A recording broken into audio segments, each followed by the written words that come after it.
Okay, I think we are getting ready to go. First of all, welcome everyone. I will apologize on behalf of all of us. The lights are blinding, so if we know you, let's say you stood up for us at our wedding, we cannot see you. So hello, welcome, thank you for being here. My name is Susan Wolf-Ditkoff. I use she pronouns. I'm a senior advisor at the Bridgespan Group, and I'm also the lead facilitator for the National Affinity Group on Jewish Poverty, which encompasses mental health as well, and we're delighted to welcome you today. We have about 75 minutes, and we're going to do 4 things. First, we will do a very quick exercise, so if you didn't get an index card on your way in, please grab one. Someone will be wandering around with them. We will hear observations from our expert panel, Alex Roth-Kahn. Alex is the Managing Director of the Caring Department at UJA Federation of New York. Drew Fidler, who is a clinician and the director of the BBYO Center for Adolescent Wellness, and Ami Altsman, who is the Associate Director of Youth Programs at Keshet. And then we will hear your questions and have a bit of a discussion. So before we get started, we just want to spend the first few minutes learning a little bit about who's in the room, so that our excellent panelists can frame their remarks to who you are. So this is all optional. I will not cold call anyone. If I call on you, it's you know that I'm going to be calling on you. So don't worry about getting cold called, and this is all optional, but it would be very helpful for us. So 4 lightning rounds. 1, quick show of hands. This is round 1. Quick show of hands. Your role kind of in the world while you're here. If you're a lay leader, hands up. Okay. Federation or foundation professional? Okay. Other Jewish professional? You can raise your hand multiple times. I'm not sure other, I'm in the wrong place. Okay. All right. Good starting point. So we are mindful that knowledge comes from all different places, but it would be helpful for us to have a sense of what each of your backgrounds is in terms of youth mental health. So high, medium, low expertise. High expertise means you're an expert, professional training, academic expertise, or lived experience, many years of lived experience in your area. Raise your hand, you consider yourself high expertise, okay? Medium expertise, you're knowledgeable, you have some experience. Okay, and you're very interested, but maybe some limited direct experience. Is that about a third-ish? Okay. Your region, so large city, raise your hand. Okay, intermediate city, raise your hand. Smaller community, and just your house. You don't leave your house. Okay, that's me. Okay, so round 2, that's helpful. What's on your mind? Everyone should have some index cards. If you can take literally 60 seconds and write down either one question on your mind, ideally related to youth mental health, or it could be anything. What's for dinner? Why aren't there snacks? One question on your mind or one reason you came today. So write it down on an index card because there's going to be, you have to do something with the index card. Does anyone not have an index card? Okay. Our excellent Kate is going to give you an index card. We've got a couple over here.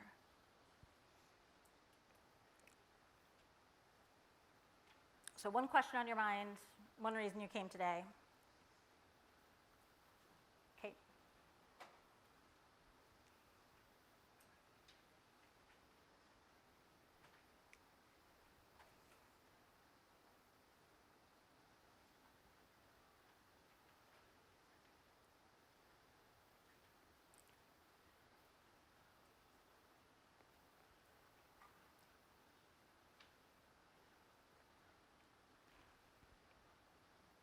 About 10 more seconds.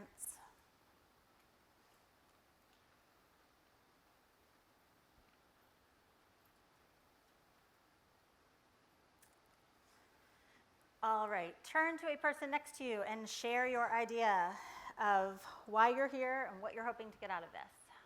We have about 30 seconds for this. This is not long.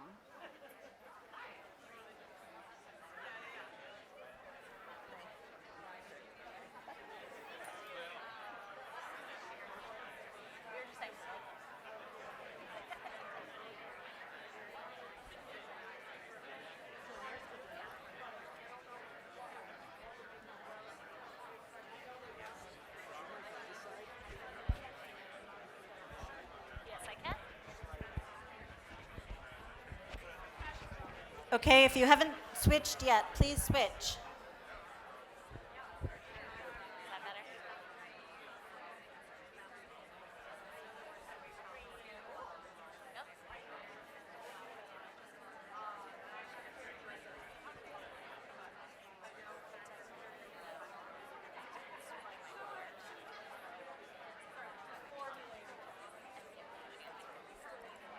Okay, this next part is fun. I would love some volunteers. I'd love some volunteers. I will not cold call anyone to read the reason, either yours or your neighbors. It doesn't have to be your idea, but I'd love just hands up.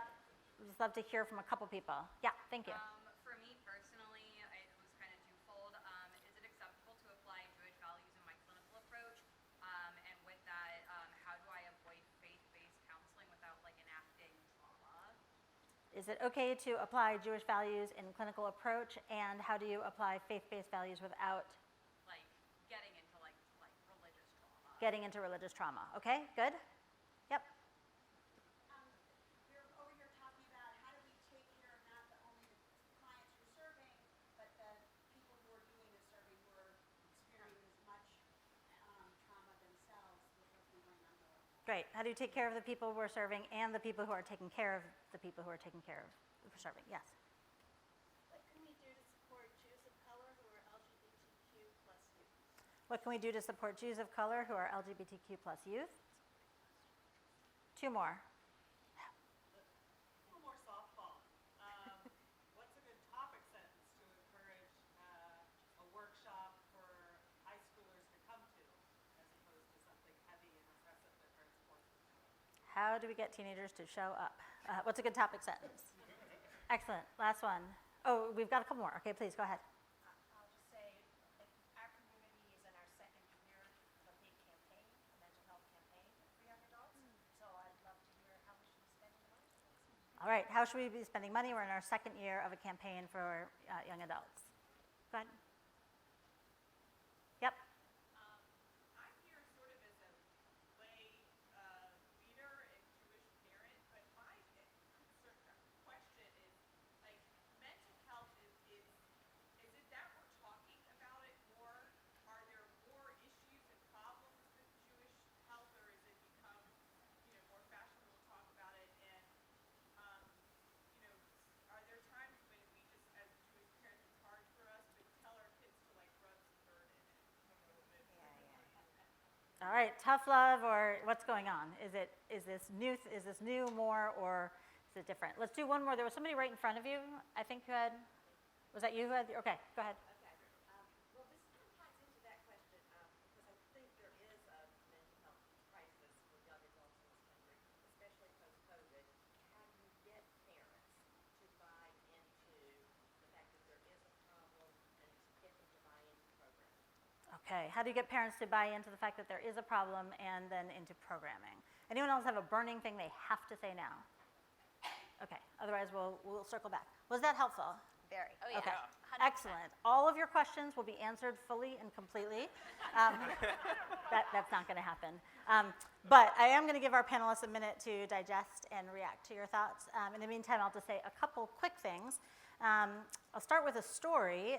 One is that, like many of you or your friends, I have a high school senior who is currently applying to college this fall.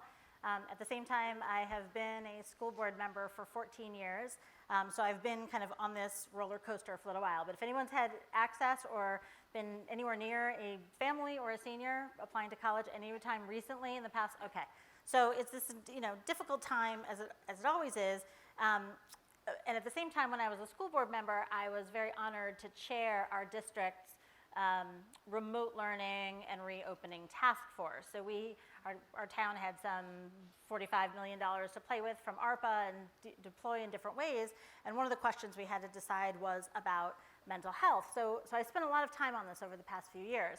But I have to say that as disruptive as things were during the pandemic, things are a step function different even in the last 3 to 6 months in my observation of what teens are going through.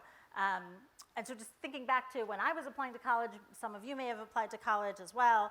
You know, you think about geography, you think about student loans, you think about SAT scores, you might think about fraternities. I don't know what people thought about, but what people are thinking about now is radically different.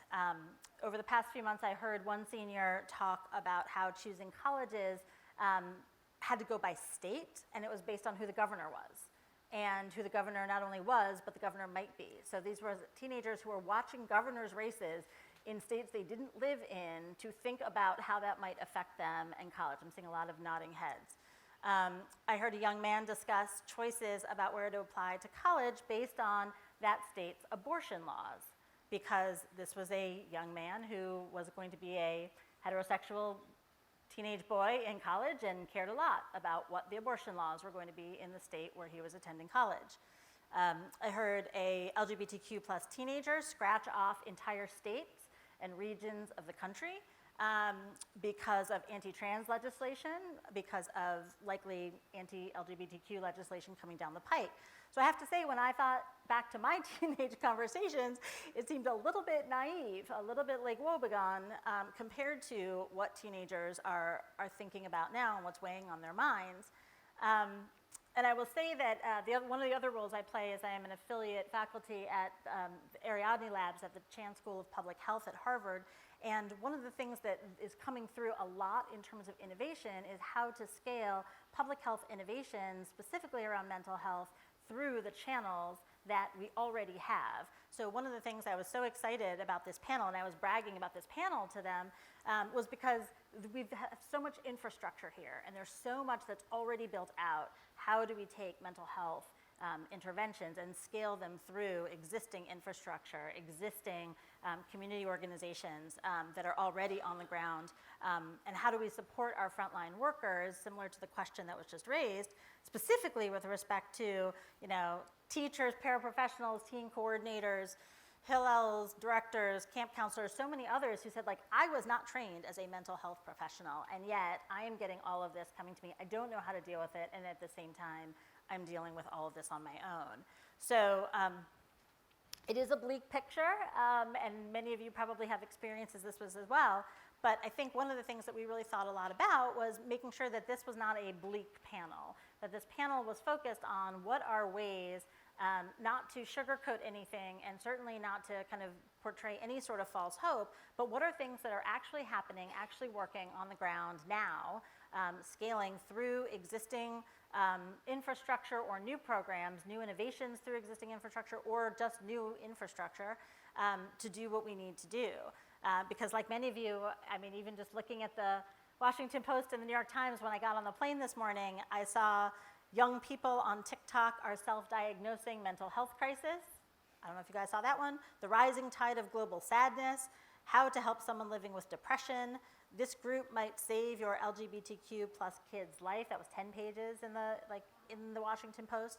Just it's everywhere, and nerves are so frayed, and nerves are frayed across this community also, right? The concurrent sessions here, thank you for being here, but the concurrent sessions are like combating anti-Semitism, a discussion with the alcohol, tobacco, and firearms director, something about the Middle East, and I was just looking, I was like, data about our, you know, how do we create a protective community when those are the things that we are talking about and worried about as adults? So there's kind of a bunch of different layers to this that I'm hoping, like I said, our panelists will absolutely unpack and address every piece of. But at any rate, what I do think is important is these sort of root causes and how these systemic inequities are differentially challenging different groups of young adults. Because what we'll hear is that some of our young adults are facing incredible delays, gaps, and that sort of thing, that they just, whole experiences of adolescence that they never had. And the last normal year of school for them was like 8th grade or 5th grade.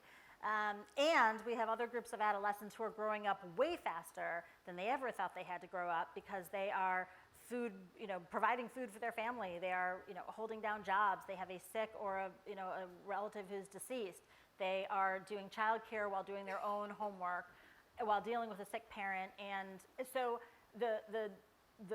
we can't sort of talk about one mental health crisis. There really are different groups of kids by socioeconomic bracket, by race, by LGBTQ status, lots of different kinds of vulnerabilities that are experiencing this in really different ways. So how do we get a little bit more nuanced about how we talk about it?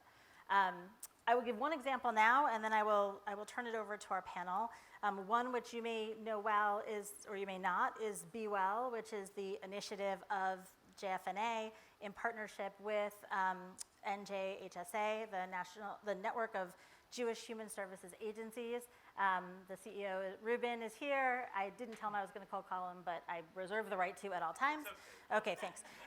And Kate is here if anybody wants to ask specific questions about Be Well. But basically, it's about bringing together Jewish professionals who are really committed to this and ensuring that young adults ages 12 through 26, which is a huge cohort, have the supports they need to really thrive and bridge those gaps between the sort of clinical world and then the Jewish education and engagement world through resources and learning opportunities and networking and shared learning.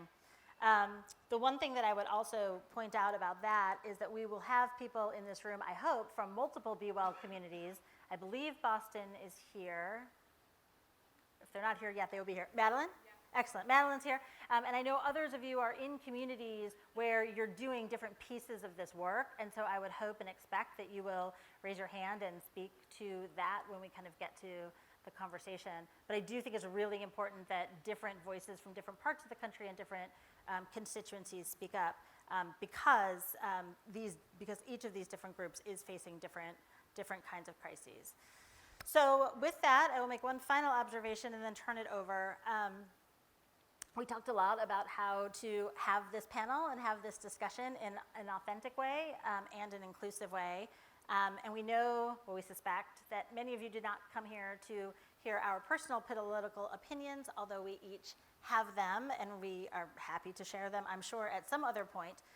But I do want to say, and quite carefully and intentionally, that I believe as a moderator, I think our panelists would be negligent if they did not share with you the impact of the current political environment on our young adults. So you will hear the impact of all kinds of things happening politically on our young adults. And so in a sense, it's one thing to say, here's my personal political opinion, but it's quite another thing to say, and this is, I think, our responsibility to say, this is the political situation, here is the impact on our young adults, this is information that we need to grapple with, and so that is something I would hope each of our panelists is able to do and candidly reflect on in terms of inequitable impact, in terms of systemic causes, in terms of stigmatization and prevailing norms that we all have to own and grapple with. So we will try to walk that line. You can tell us how we do, and with that, I'm going to start with Alex.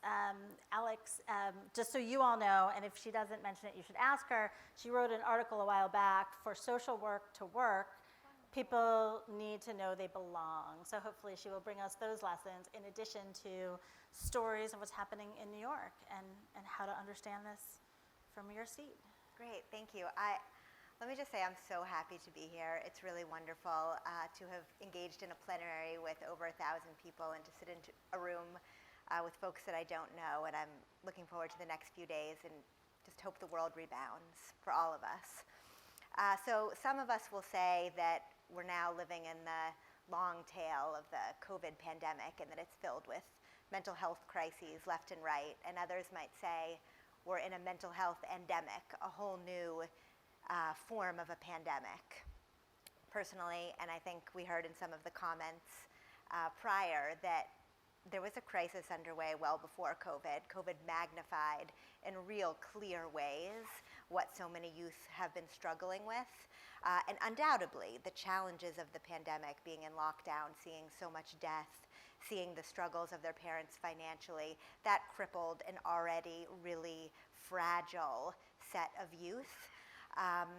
But so much of what I'm going to speak about today is lessons learned that we've built on over time, things that we amplified during COVID, but we knew the struggles in advance of this horrific situation, and the responses that worked prior just needed to be turned on a little bit higher in the last few years.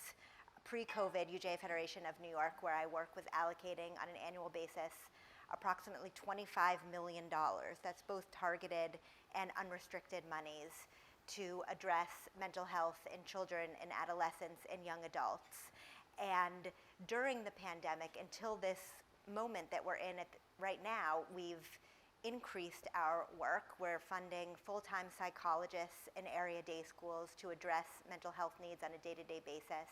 We fund parent-child bonding programs to really enhance the relationships at home and create a pathway for kids to learn how to speak to their parents again.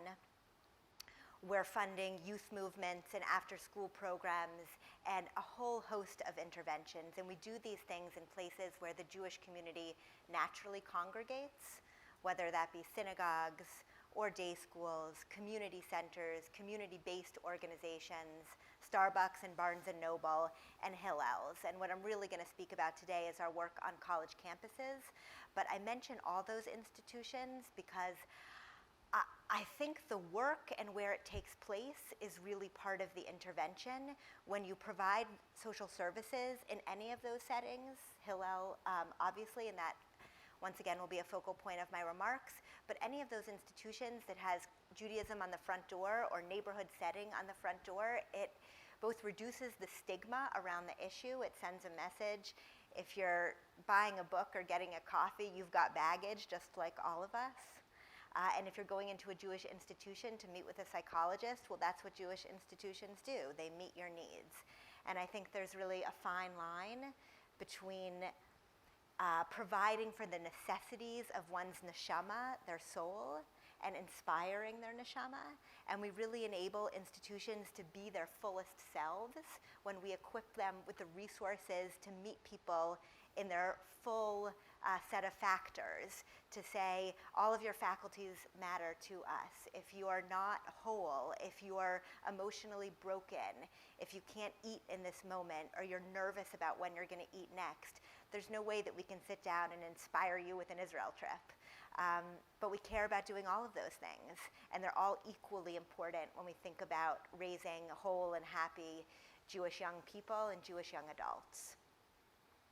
So today, I want to share with you particularly what we're doing on CUNY, that's the city of New York, college campuses, and that work is made possible through Hillel, and I want to really say with deep gratitude, over the past year, last fall, UJ Federation of New York received $2.5 million from the Jim Joseph Foundation and from the Schusterman Family Foundations, which we're able to actualize over 4 years to make this work possible.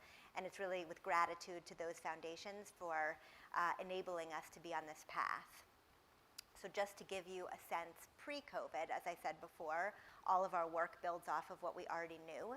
Pre-COVID, we issued a study, so this is back to the fall of 2019, when we had no idea what was about to hit our world. At that point in time, 30% of Jewish students on our college campuses in the New York area said that they were food insecure, questioned where they would get their next meal. And 40% of students had demonstrable amounts of depression and anxiety. And we knew at that point that we had to build a powerful response. So we began thinking about what a hub on campus, a social service hub, might look like. Then the pandemic hit. Quickly, we provided emergency cash to CUNY students who were really in need. We surveyed those students to find that 51% were worried that they were going to run out of food within the next day, and that 70% of students, so these numbers had really increased, 70% of students were struggling with depression and anxiety.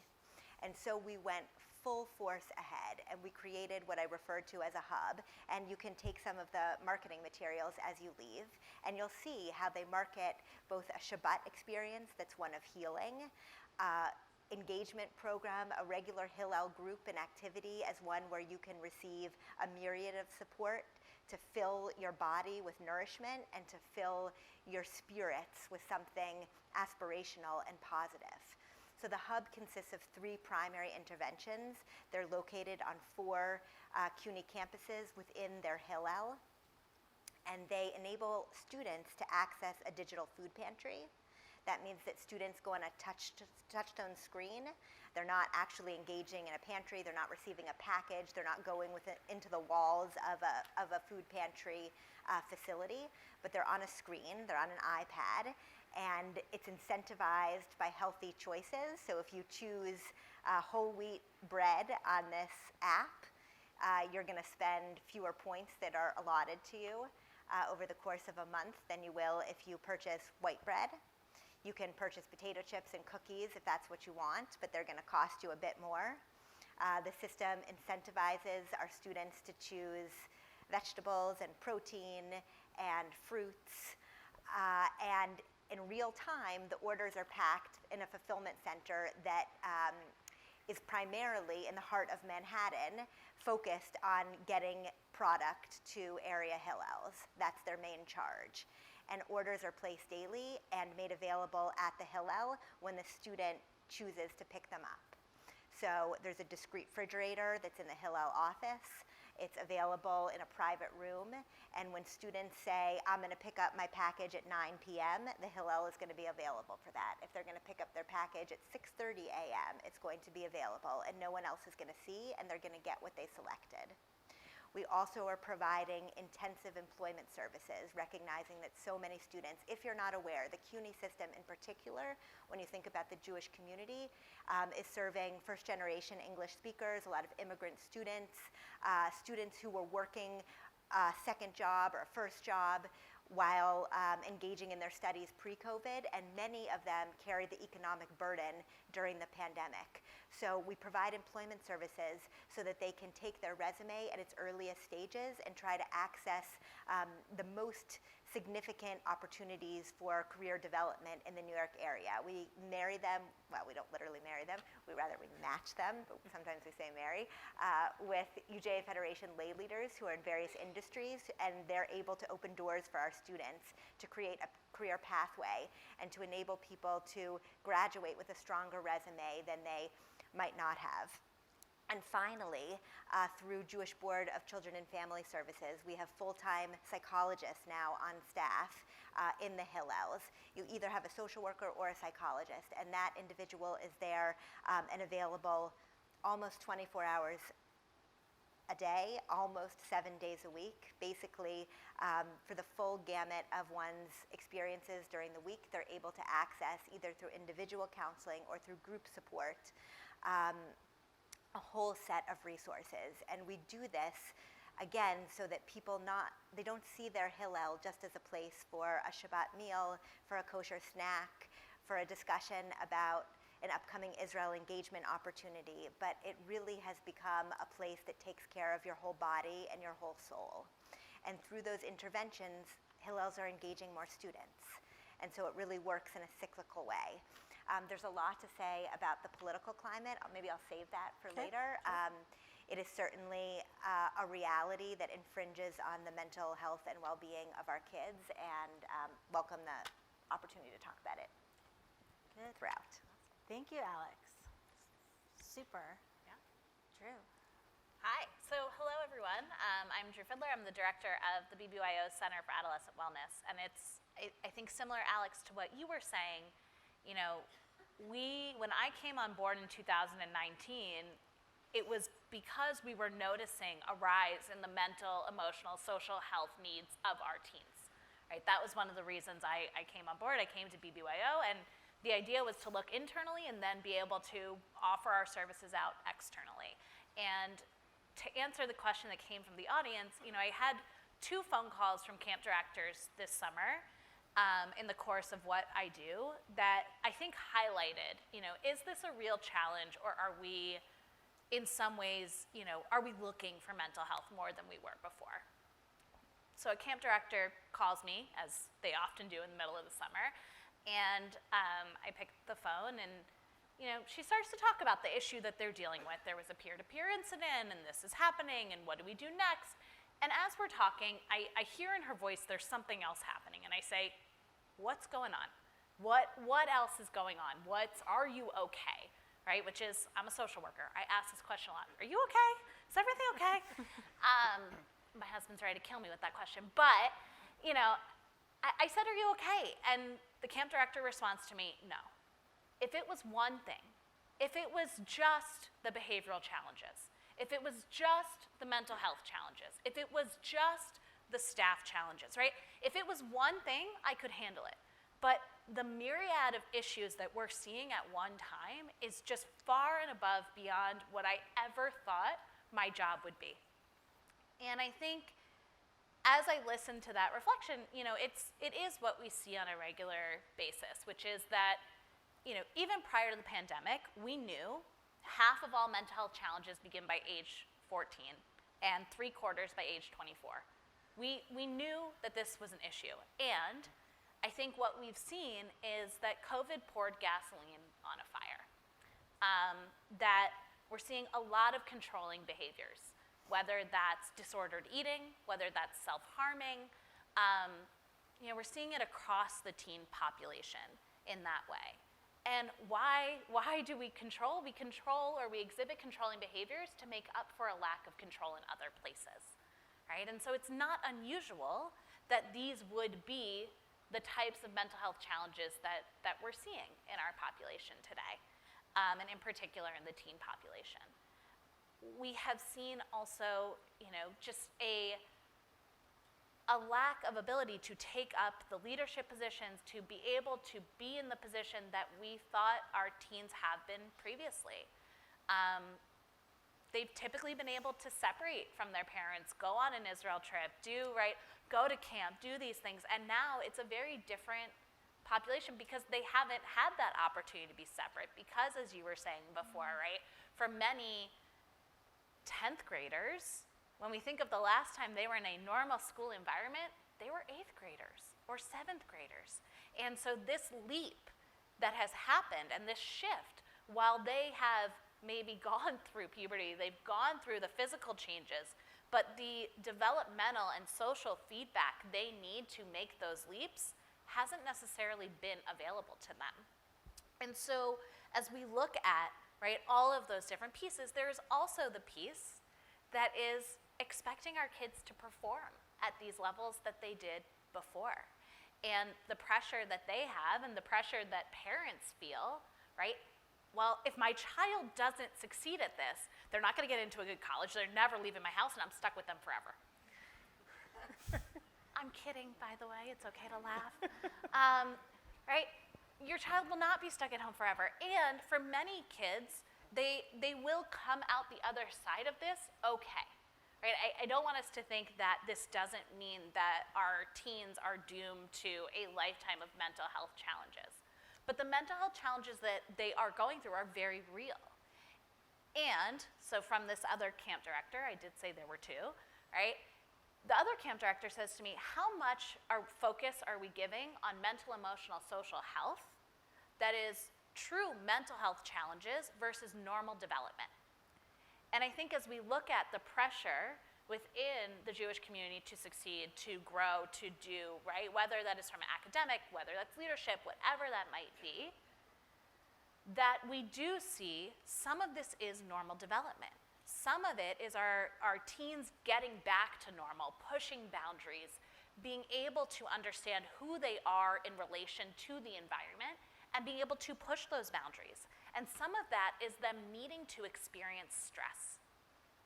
They need to be able to come out the other side. They have to feel the stress because we know that small amounts of stress are actually productive. And so that is how, right, through those challenges, through the challenge of COVID, however tough it may be, through the challenge of taking that test, right, they need the opportunity to succeed.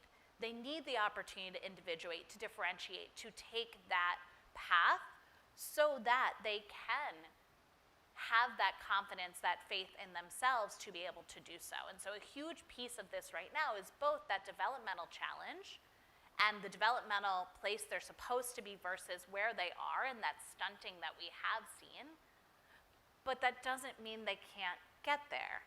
And I think that, as we look at where are our teens right now, mentally, emotionally, socially, they are for sure, we are seeing many more challenges than we have in the past. We are seeing an increase in suicidal ideation and depression and anxiety.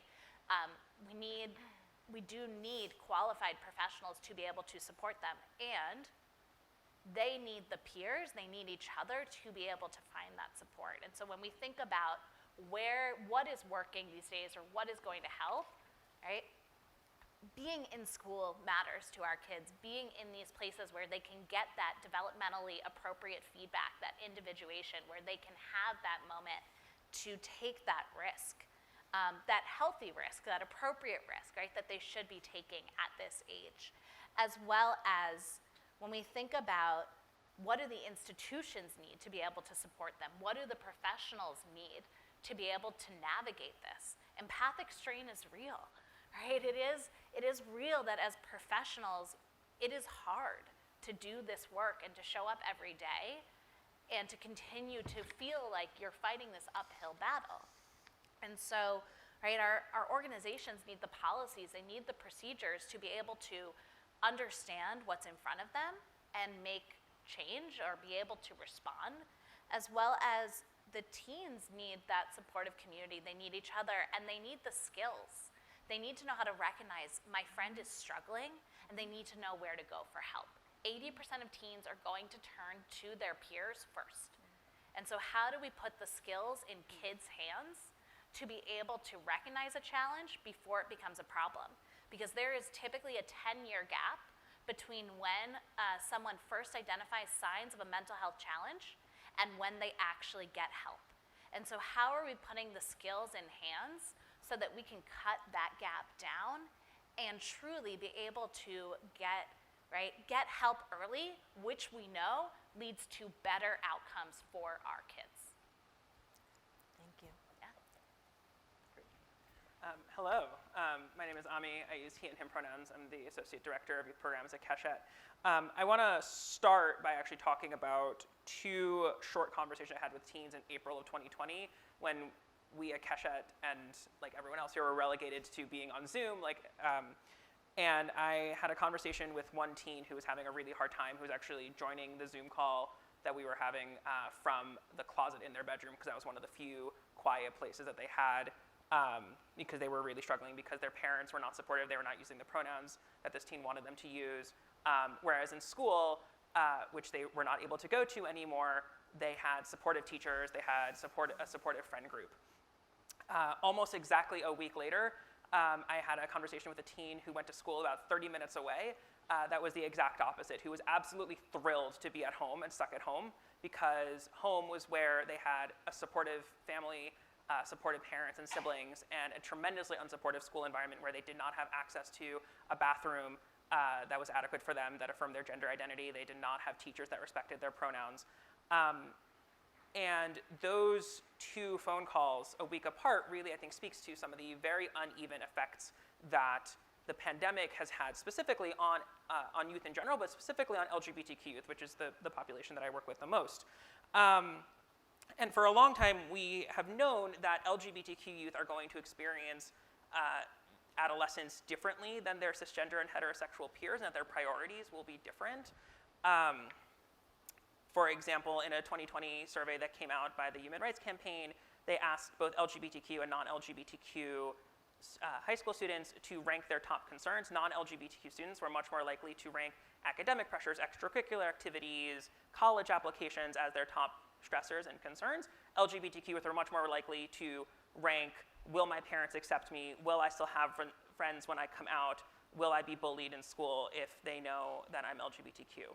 And that will have effects on their academic performance and also effects on their general mental health and well-being if their parents and their teachers and their structures are focusing on academic performance and academic support and not on, are you going to have friends if you come out of the closet? And specifically, this is also highlighted in a religious context. I think it's really important that we ground this in the work that we're doing as a Jewish community, similar in building off of some of the things that Alex, you were talking about earlier. We know that for adults, being part of a supportive religious environment can have tremendous positive mental health outcomes. Adults who are in supportive religious communities, because of the social and emotional support that they get, are much less likely to experience depression or anxiety or suicidal ideation. And in 2018, a study came out that for the first time really charted that for adolescents as well. And for cisgender heterosexual teens, they were also likely to reap some of the same benefits of being a part of a positive and supportive religious environment. And LGBTQ teens were specifically much more likely to experience depression and anxiety and suicidal ideation, specifically in unsupportive religious communities. And I think that really highlights the important work that we need to be doing as a Jewish community, as a religious community, to give, and also gives us an opportunity to say, this is the type of work that we can be doing to make sure that when someone comes into a synagogue, into a JCC, into a youth movement, that they have a supportive religious environment, that they have access to people who affirm their identities, who use the correct pronouns, who are able to give them the resources that they need, in much the same way that when you come into a Hillel, you can also make sure that you have access to adequate food to help ease that insecurity as well. And that, I think, really also speaks to the fact that there's a lot of really difficult work in terms of LGBTQ justice in the Jewish community, but there's also a lot of easy things. And having one supportive adult figure can reduce an LGBTQ teen's risk of suicidal ideation by as much as 40%. And that, I think, is actually a very easy, concrete thing that we can do, is make sure that each LGBTQ teen has at least one supportive adult figure in their life.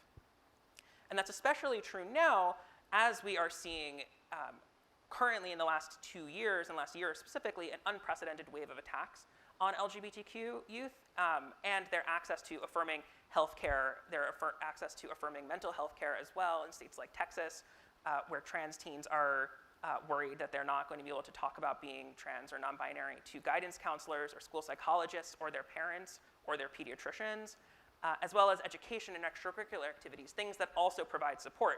If you are a transgender teen and you want to be an athlete, and that's something that is going to provide emotional and physical support for you, but you are in a state which has barred you from participating in student athletics, that is going to affect your mental and emotional well-being as well.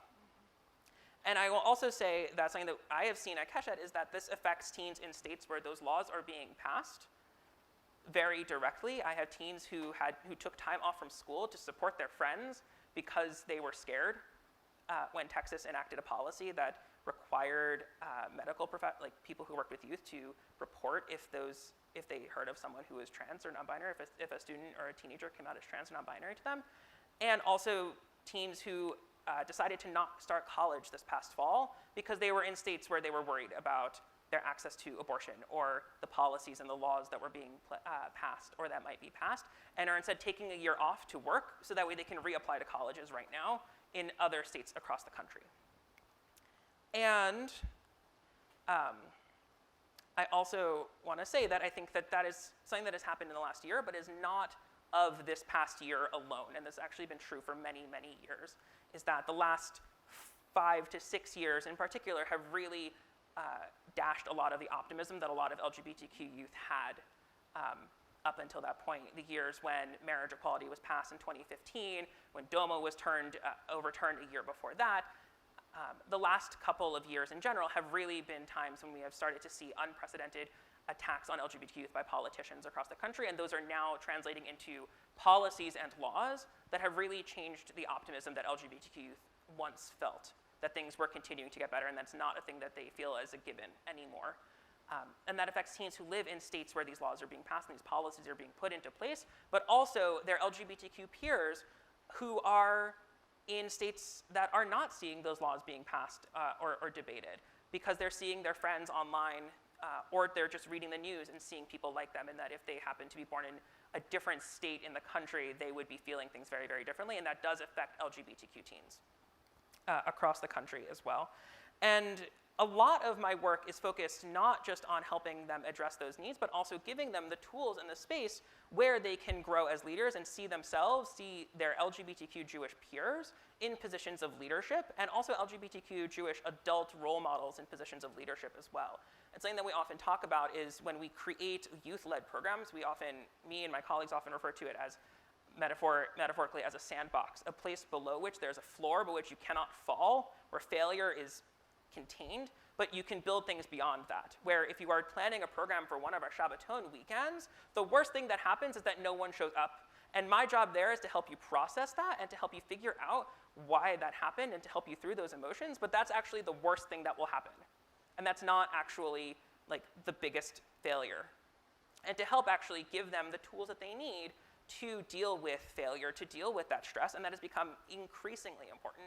Drew and I actually were having a conversation a couple of weeks ago where we were both talking about the fact that teens who are 15 years old now, who used to, 2-3 years ago, used to be able to navigate the airport on their way to a program on their own, are no longer able to. Is that? No, it's yeah. totally okay. Yeah, I mean, it's true. And that they are no longer able to navigate an airport to go to an overnight program on their own in the same way that a 15-year-old several years ago was, because they missed out on some of those important milestones. And they also don't have the necessary experiences that they have to fail, to in the words of one of my teachers and mentors, Rabbi Charlie Schwartz, to fail fast and fail hard, and to really understand how to mess things up and to grow from that. And a lot of our work is focused on giving LGBTQ youth the opportunity to see their peers both succeed and also fail, and to help support them through that.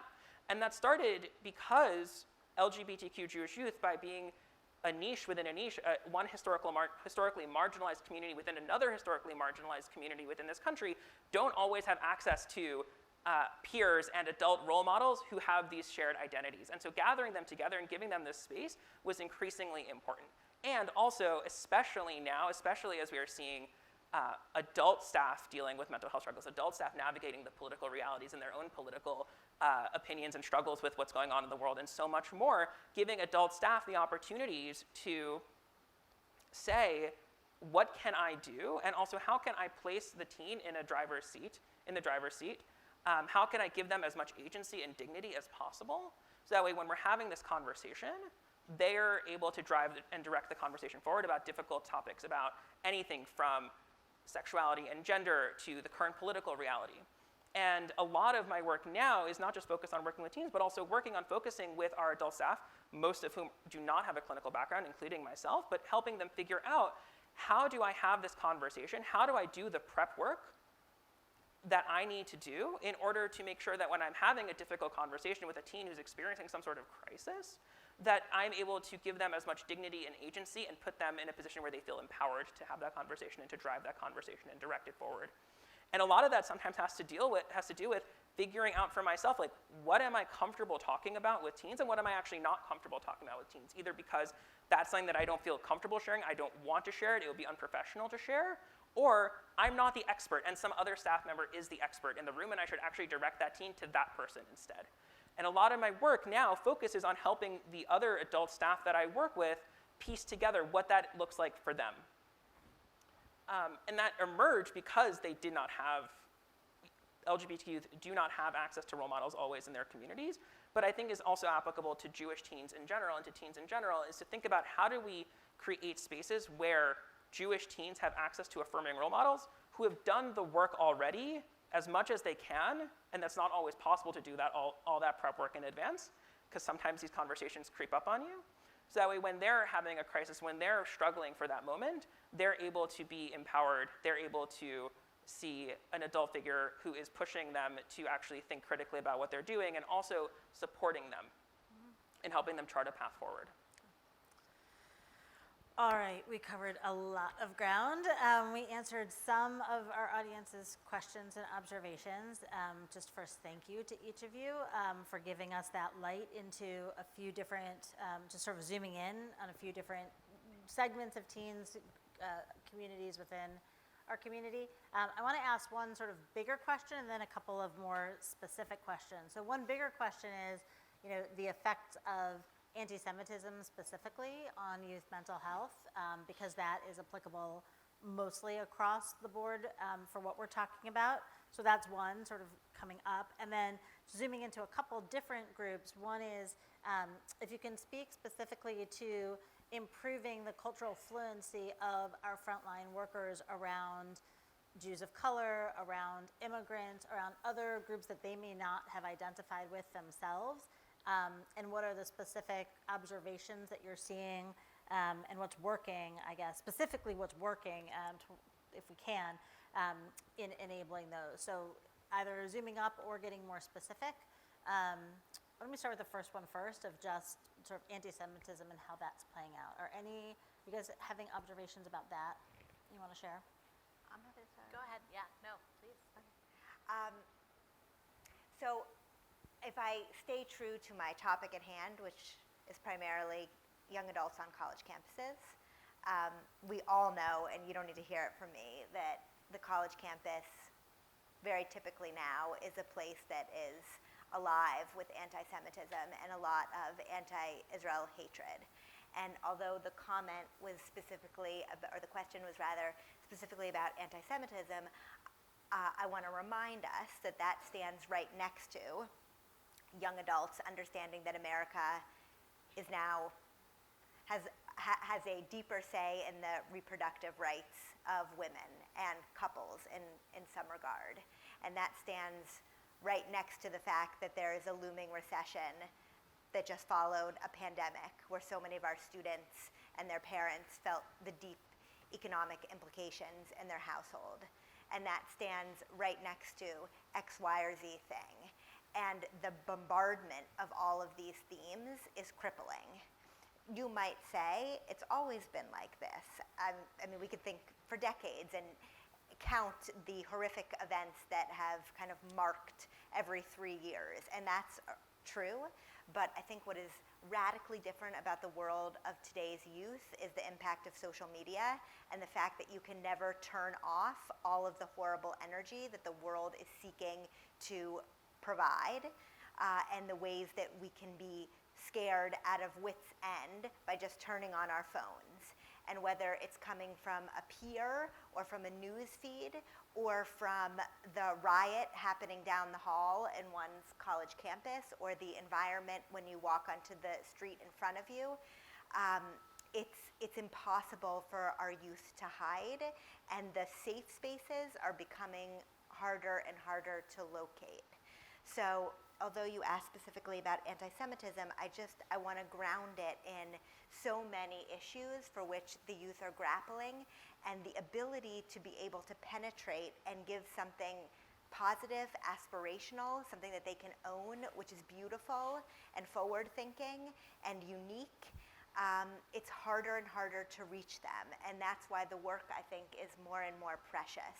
And to connect it to your second question about line workers, I think it's an impossible reality to expect an individual, in the example of Hillel, who went into community engagement as a life's profession, to now take on being a mental health professional, and Drew alluded to that through her work with BBYO, or to all of a sudden become someone who can provide career coaching and intensive counseling, or who knows how to do case management services and provide benefits and easy enrollment to that individual and his or her household. It's not fair to ask that of folks. What our frontline professionals need to be able to do is recognize the signs, be able to understand that a pervasive conversation around anti-Semitism or abortion might signify really troubling realities within that individual's personal reality and communal reality, and then be able to say, I know someone who you can talk to. And my job is to make a referral. You don't even have to use the language of referral, just a warm handoff to a professional in their orbit who knows how to grapple with the situation. And so much of our work is about seeding professional relationships and creating really a web of services that stand behind any given frontline professional, and that person sees his or her job as identifying in the moment something's going on, which is not what I was trained to do, and I know a whole host of people who stand with me who can really help support that individual. Well, and I guess picking up, Alex, on that zoomed in piece, as we look at, right, our typical Jewish institutions and Jews of color, LGBTQ plus youth, right, they have not been able, or typically have not found themselves in these places, and I am speaking up here as a cis white woman, I just want to own that for a minute, but they have not seen themselves represented, nor have they traditionally felt welcome in traditional Jewish institutions, because we come from a white, very Ashkenormative perspective, and it is, I think, hard then to say, oh yes, come to this community, come be a part of this community, this is your community too.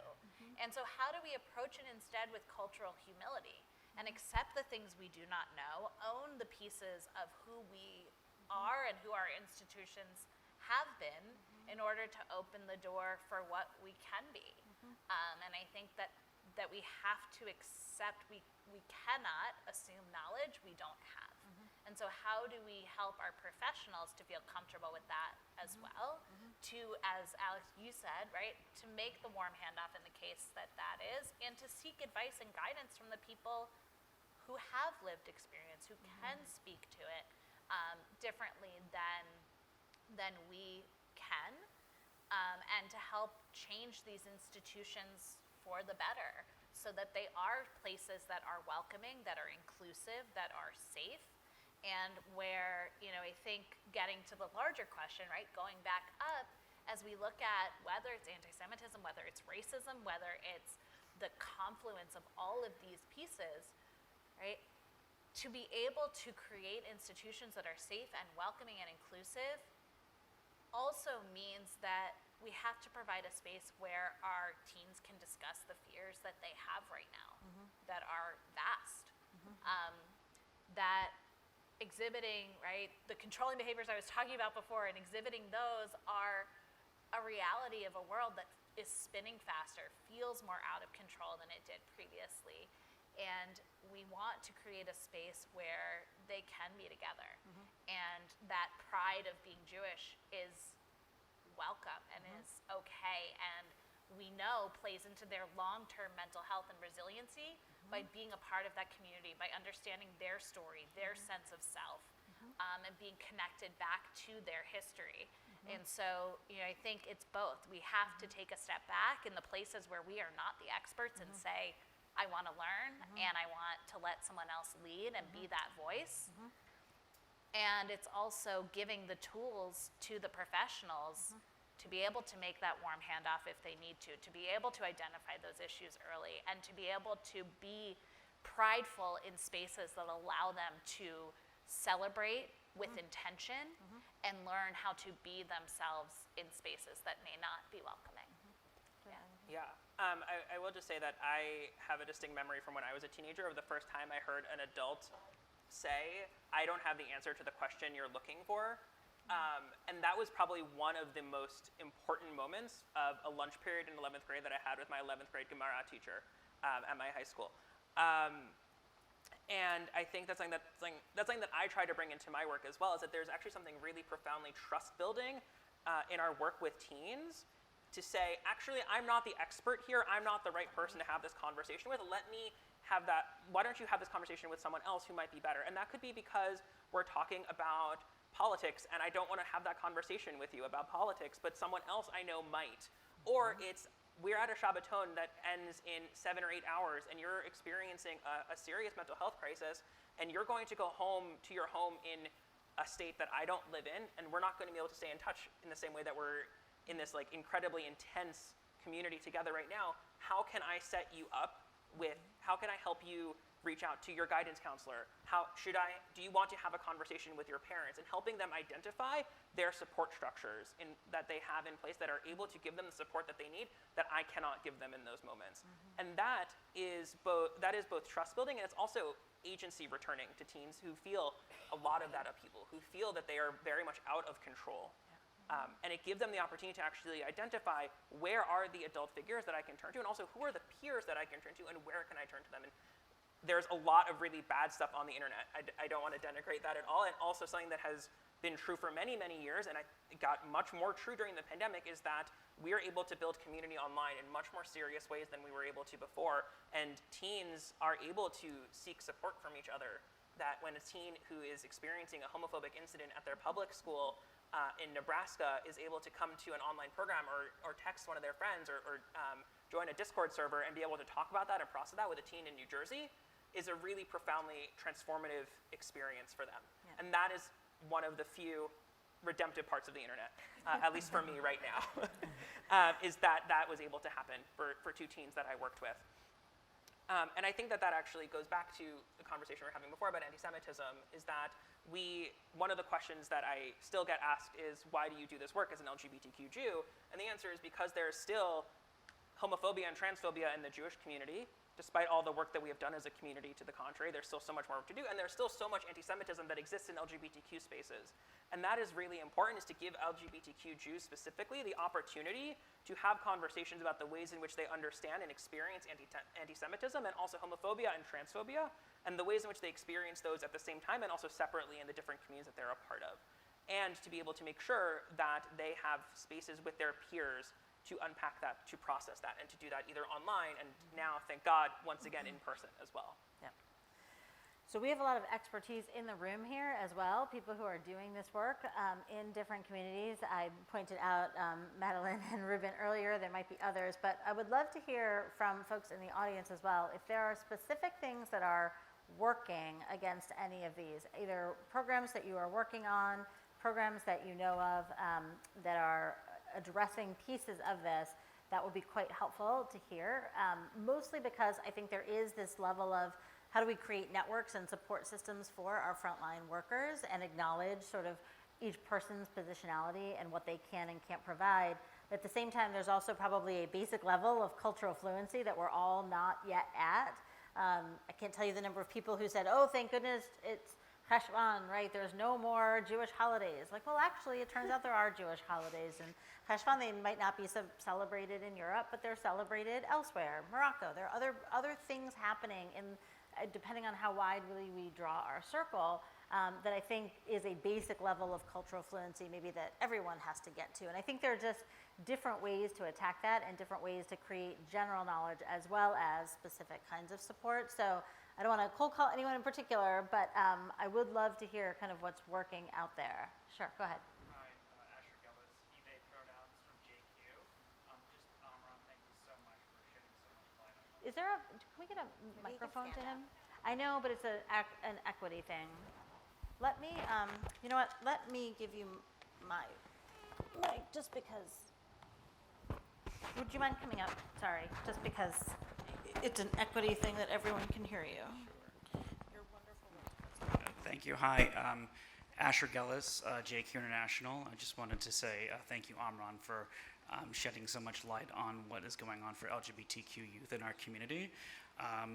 We, similar to Kesha, do a lot of work with youth, but really the area that's been most beneficial for a lot of our teens is creating clinically run support groups. We've been able to partner with many Jewish organizations that can't offer support groups, specifically like at one synagogue because they don't necessarily have enough LGBTQ youth to fill a critical mass, but allowing Zoom clinically run support groups to exist nationally has been an amazing gateway for youth in the community. And Edith, the CEO of Keshet, and I and some others co-authored sorry, is she there? Oh, hi, Edie. Right there.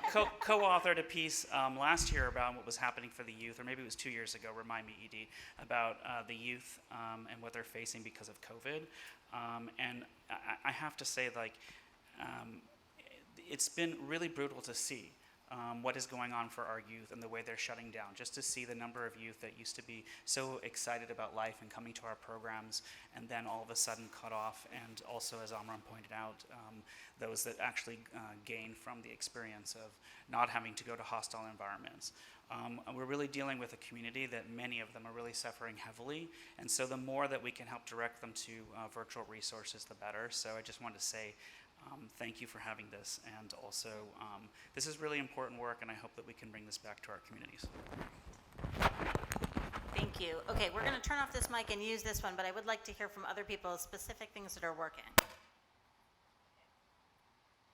Is this one working now? Perfect. Thank you. Yeah.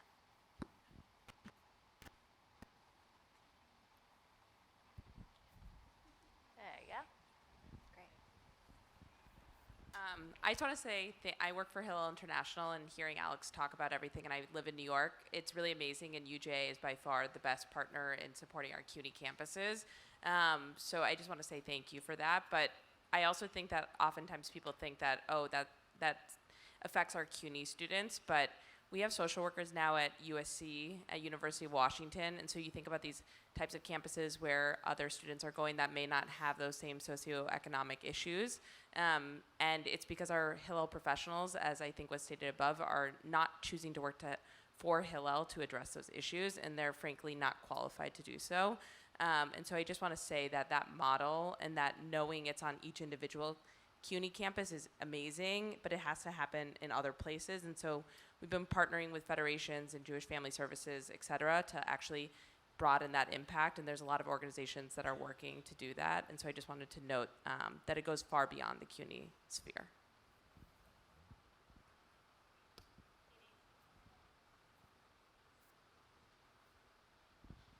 Hi, I'm the aforementioned Edith. I have a question, actually, if that's allowed.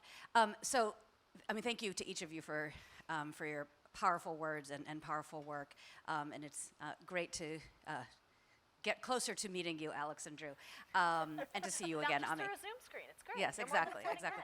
Go ahead. So the question that I would love to pose, I think primarily to Drew and to Ami, but Alex, feel free to add, is so we are here actually to talk about mental health.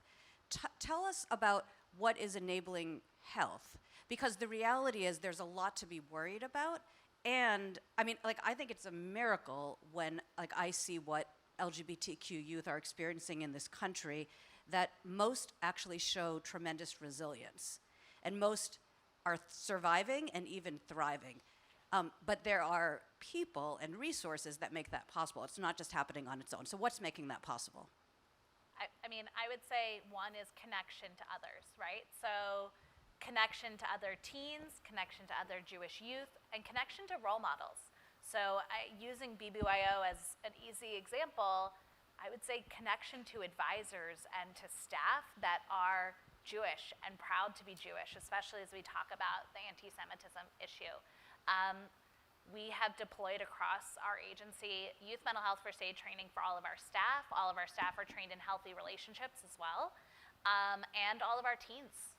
We are working on bringing teen mental health first aid to our teens so that they can recognize red flags and help connect their peers to help. The other thing I think that really matters, that really makes a difference, is when we stop equating mental health with happiness. Mental health doesn't mean you're happy all the time. It means that you have the ability to take the ups and downs as they come and rebound, and know that there's going to be something better on the other end. And so as we start to reframe that, I think we are seeing so much of that resiliency, but it requires also that reframing across the board. And it's building those resiliency skills in other places. So what we know sustained our teens, right, throughout the pandemic, showing up for a Shabbat, actually, connection back to each other, connection back to tradition and to Jewish education, actually, and Jewish ritual. We saw so much of that connection that really helped our teens to thrive and to feel that thriving. Yeah, everything you just said is something that I also think about a lot. I think also, although mental health and happiness are not the same thing, I think something that's really important, something that we've all talked about is how do we, in addition to all the ways in which there's so much going on, finding those moments of joy, specifically for LGBTQ youth, like queer and trans joy. We often talk about these moments of just sheer joy and jubilation, and being able to have those moments and making sure that teens have those moments to call back on, to say even though things are difficult right now, there's this moment that I have, there's this connection that I have to my community, to my peers, to adult role models, where I know that things will get better. To go back to the 2008 It Gets Better project, I think it's a very important, that is something that I'm thinking about a lot actually in the last couple of months, is that cultivating resilience is about giving space for failure to happen in a contained way where the stakes are controlled and low, but also where success and joy can really grow and build, and to make sure that there are people around you to help celebrate those moments with you. And also concretely, we are also working on training all of our adult staff who work with teens, and all the volunteer staff work with teens on youth mental health first aid, and also working with all of our online program facilitators, most of whom are teens and college students, and many of our Shabbaton staff who are also college students, on teen mental health first aid as well, and making sure that they have that baseline. That way they know, when we're getting into those conversations, how to help navigate those conversations, and giving them very concrete tools. And there are many, many ways to do that very cheaply and very effectively on the internet that we've been able to do. So I'm mindful that we have about 90 seconds left. I'm not sure how, but we do. So I'm going to give our panelists each an opportunity to give one final parting thought, a headline, not a summary of everything that was said, but like a headline, tweet length. Although I don't know if we're all going to tweet anymore. Many people probably still will. Anyway, you get a tweet length. Response. The one thing I will say, because Boston, I'm in Boston, so I can't help it, but there are a large number of cities that are doing multiple things against this. And I guess what I would love in my ideal world is that there are all kinds of sort of connections that are made sort of horizontally among people doing this work. So in Boston, as part of the Peer Leadership Fellowship, there's a mental health component. The Teen Mental Health First Aid Group offers certification for teens who are thinking about how to be this person for their peers. There are opportunities for parents and Jewish educators. There's a partnership with Bamidbar. There's a partnership with Be Well. There are so many sort of things that are happening out there. One thing we might do is maybe even just leave, we have a piece of paper, we could just leave a sign up. If people are doing things and they want to connect with others on this topic, maybe Kate in the next 90 seconds can find us a piece of paper and you can tell us who you are. But I just want to thank JFNA for having this at all. I think this is, I spoke to a seasoned Hillel rabbi last week who said, wait, you're moderating a session on what at the GA? And I said, youth mental health. And it was just astonishment. Seasoned, wonderful professional. So just thank you for doing that. Leave your cards, please, or Kate will wrest them out of your hands as you try to leave. But we're just interested in what your questions are and observations. We didn't hear from everyone. So if you wrote anything down, just leave it on the stage back there. And I will give our panelists the last word. So who wants to go first? I mean, everyone's looking at you. Sure. Okay, great. I think that especially with LGBTQ youth, it can be very easy to talk about all of the struggles and negative and challenging mental health outcomes. And there's so much joy that exists that the teens that I work with and the collegians that I work with experience on a day-to-day basis as they continue to find new ways to build towards a vision for the Jewish community that we want, that is full of LGBTQ equity and justice, and where LGBTQ youth, along with other Jewish youth from historically marginalized communities, are able to live with full agency and dignity. And there's so much joy in that, and I want to just leave with that. Okay, that was so good, I won't intervene, but talking faster doesn't shorten your tweet. But that was really, really good. It was really good, all of it. But if we really okay. bring out the New York. Okay, so mine, if I had to tweet, right, would be probably, the kids are not all right, but they will be. There you go. I would tweet the name of the session, Community is an Intervention. Thank you guys for coming. Thank you. We'll continue this around. Susan.